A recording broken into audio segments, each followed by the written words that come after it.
As the United States tries to build a coalition of international support for a response to the allegation of use of chemical weapons in Syria, United Nations weapons inspectors headed towards the Damascus suburb where more than 355 people were killed last week. As the convoy made its way to the site, gunfire broke out. No one was hurt, but the incident prompted yet another round of international finger-pointing. A senior Obama official says there is very little doubt that Syria used chemical weapons on its citizens, but Syria vehemently denies it. Confirming the use of chemical weapons carries enormous stakes for United Nations weapons inspectors. What's critically valuable about the UN inspectors is that they're seen as credible. But that's also a plague on them because everyone is looking to them for their reports and their advice. And that's a lot of pressure to be under. Charles Dulfer is a former U.S. weapons inspector in Iraq. In essence, they've got their finger on the trigger of the international community where military force can be unleashed.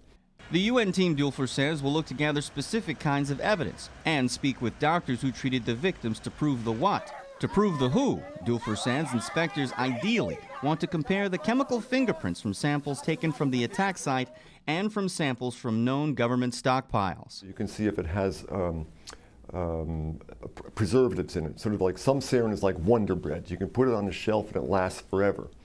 That's a very sophisticated agent which would largely be done by a nation state like Syria.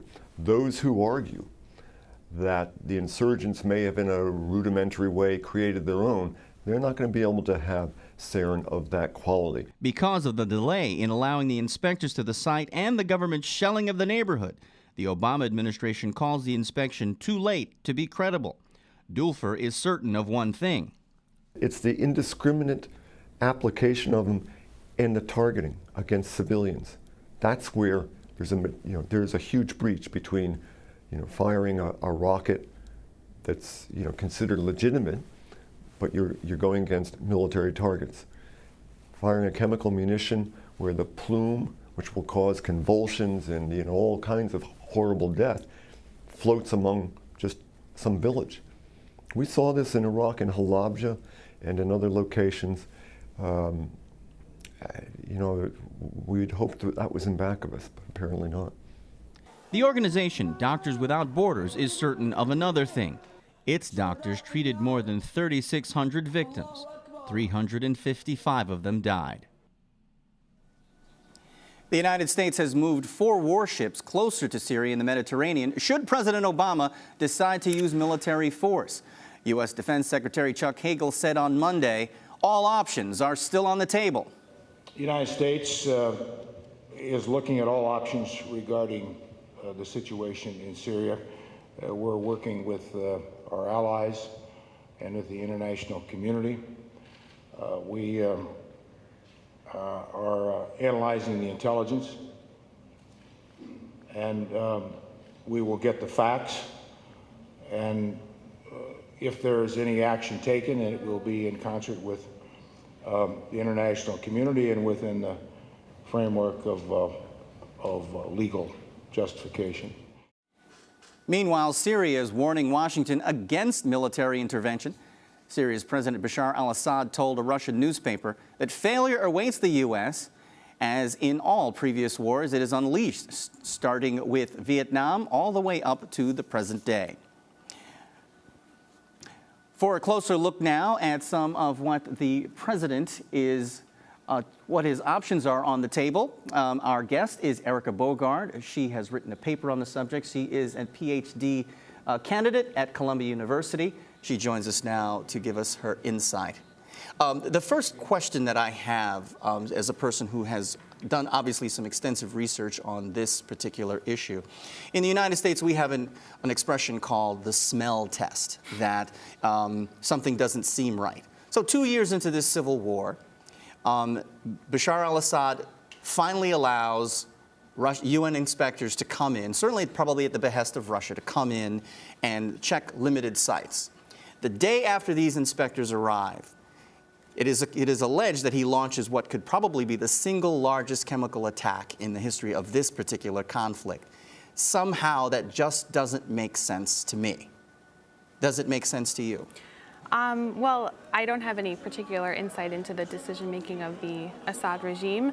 I think that it's important to establish to establish and to verify whether or not it was the Assad regime who used chemical weapons in Syria. I think most likely it is. The U.S. government has indicated that it is. The British government and other allied countries have indicated that it is. I think it could be Assad's way of testing the resolve of the United States, the United Nations Security Council, to see whether President Obama will carry out his threat that he made last year in August, that the use or movement of chemical weapons would be a red line for the regime.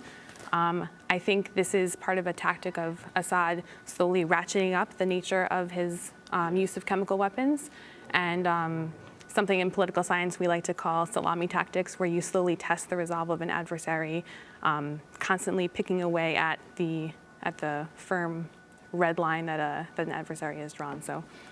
Joining us also now is Ahmad Diab. He is a journalist and writer. He is a Palestinian-born but raised and educated in Syria, and you still have family there.